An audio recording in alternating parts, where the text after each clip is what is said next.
دي مشكلة ظهرت قدامي فقلت برضه اوريها لكم. انا بوريكم الحاجات دي ليه؟ عشان تبقى انت عندك خلفية لو الحاجة دي قدامك او جت صدفت قدامك ما تقلقش منها. تعال نجربها ونشوفها كده. احنا بنشغل بوتاجاز بيشتغل طبيعي مفيش اي مشكلة، النار كلها شغالة حلو. البوتاجاز ده مسطح بلت ان وشغال زي الفل. نيجي بقى نجرب ونطفي النار ونشوفها هتعمل ايه. بص بقى ده بقى كده. يلا طفت ليه بقى؟ شفت بقى كده هيفضل تطير ازاي؟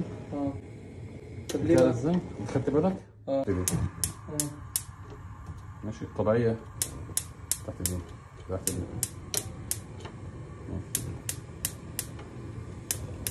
كده الامور طبيعية خالص اهو. تعالى جرب بقى ايه كده كله مولع شايفه. تعالى بقى نجرب بقى نطفي واحدة واحدة كده هتلاقي بالضغط بيزيد. بص سيب حاجة. طب انا هحكي كمان تاني واحدة اهوت فين تاني ها.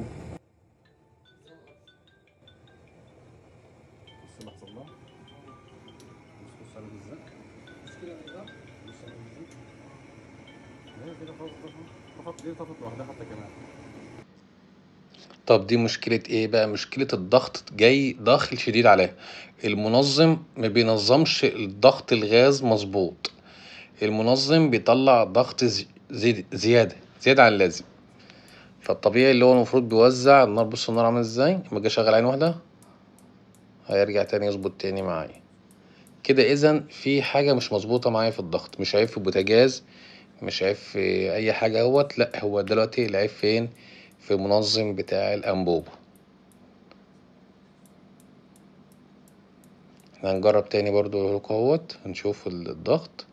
طبعا ده سهل. المنظم انت هتقفل الانبوبة وتشد الخرطوم وتغير المنظم. هنقفل اهوت ونجرب كده. عينين بدأ الضغط يزيد معايا. بدأ يزيد اكتر. شوف بدأ تعلى صوتها يعلى جامد.